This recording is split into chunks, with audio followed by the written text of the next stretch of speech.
Shalom sobat-sobat yang dikasihi Tuhan, ada kabar sukacita yang hendak saya sampaikan kepada Anda semuanya.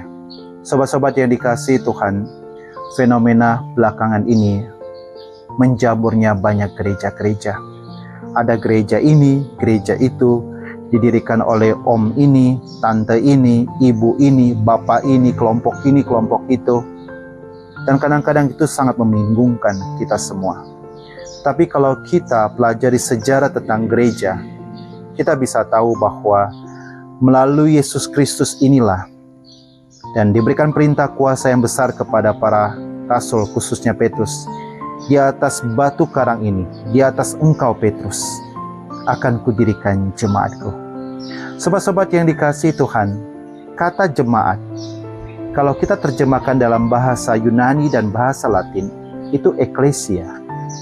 Dan kalau kita terjemahkan dalam bahasa Portugis, kata jemaat dalam bahasa Latin Yunani, eklesia menjadi igreja, yang artinya persekutuan perkumpulan.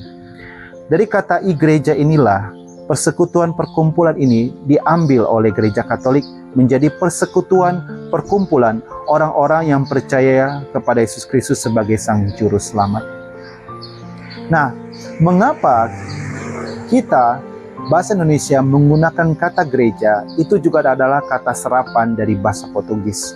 Karena kembali pada sejarah, kita dijajah oleh Portugis, oleh Spanyol, oleh Belanda, dan lain-lain sebagainya. Jadi kita banyak menggunakan kata serapan. Oleh karena itu kita menggunakan kata gereja yang diadopsi, yang diambil, diserapkan dari bahasa Portugis, yaitu igreja.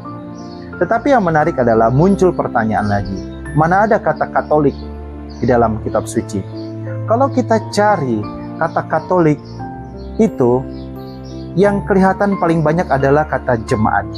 Nah, kita harus tahu bahwa kitab suci pertama kali yang muncul itu dalam bahasa Yunani. Dan bahasa Yunani, kata jemaat diterjemahkan dengan menggunakan bahasa Yunani, yaitu eklesia. Dalam bahasa Latin juga eklesia, dalam bahasa Portugis adalah igreja, yaitu persekutuan perkumpulan orang-orang yang percaya pada Kristus, dan itu adalah jemaat.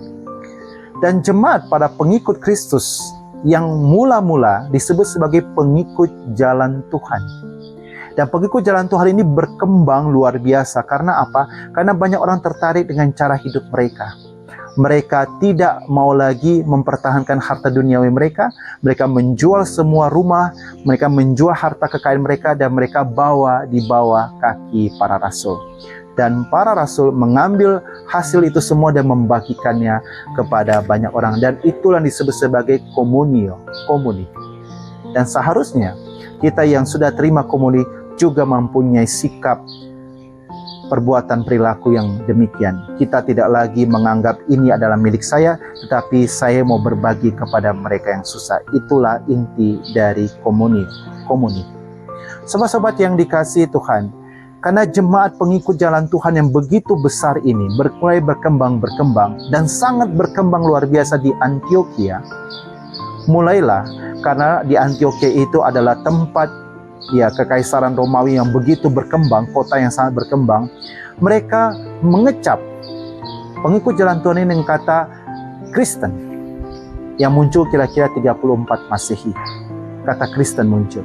Nah, kata Kristen ini sebenarnya muncul itu ada kata hinaan, kata ejekan kepada pengikut jalan Tuhan ini.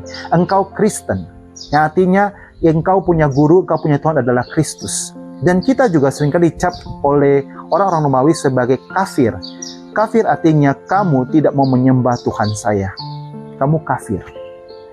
Dan kata Kristen ini, sebagai kata hinaan ini, itu dikenal oleh banyak orang. Kristen.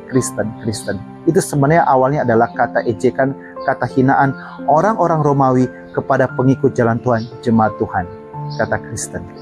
Tetapi, karena mulai muncul banyak perpecahan, skisma di dalam pengikut jalan Tuhan kelompoknya, karena mulai timbul begitu banyak orang, mulai muncul perpecahan, skisma, Uskup Antioquia, yaitu Ignatius dari Antioquia, itu memakai kata Katolik. Dan artinya yaitu keselamatan diberikan kepada siapapun. universal, umum kepada siapapun. Dan kata Katolik itu menunjuk pada gereja pada umumnya, gereja yang sudah ada, yang pada umumnya yang sudah berkembang pada saat itu, yang ingin menunjukkan kudus satu apostolik dan sungguh-sungguh asli. Sobat-sobat yang dikasihi Tuhan, dari kata Katolik inilah mulai berkembang dari uskup di Antioquia, Ignatius de Antioquia, ketika dia menulis surat kepada jemaat di Smyrna, dan mulailah berkembang tersebut sampai dengan saat ini. Karena muncul kata Katolik inilah, maka itu kata Kristen, kita orang Katolik kurang menggunakan kata kita ini Kristen, tapi kita lebih banyak menggunakan kata Katolik. Mengapa demikian? Karena kata Kristen, kalau kita kembali pada asal katanya, itu adalah kata hinaan kepada orang-orang yang percaya pada Kristus. Tetapi ketika Ignatius dari Antioquia menggunakan kata Katolik, ini menunjukkan gereja secara pada umumnya dan menunjukkan bahwa keselamatan diberikan kepada siapapun. Saya sedikit bercerita tentang sejarah dari kata jemaat, gereja, Kristen, Katolik ini. Mengapa demikian? Kalau kita kembali pada Injil hari ini, Yesus katakan, "Aku adalah pintu. Dan orang yang tidak melalui pintu itu adalah pencuri dan perampok."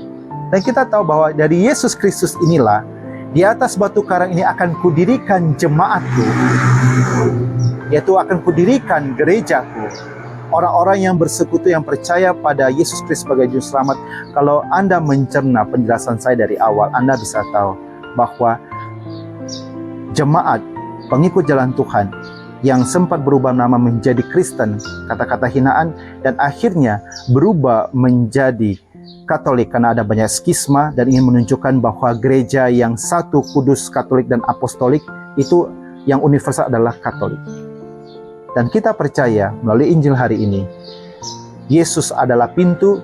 Melalui gembala inilah dia mendirikan jemaat yang luar biasa atas dasar para rasul. Oleh karena itu saya ingin katakan kepada Anda, banggalah menjadi orang Katolik. Gereja Katolik bukanlah hadir puluhan tahun yang lalu, tetapi sudah ribuan tahun, 2000 tahun kita sudah hadir.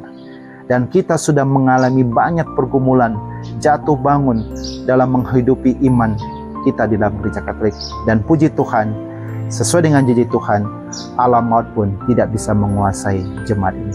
Karena apa? Di atas dasar para rasul, khususnya Petrus, batu karang, Yesus mendirikan jemaatnya.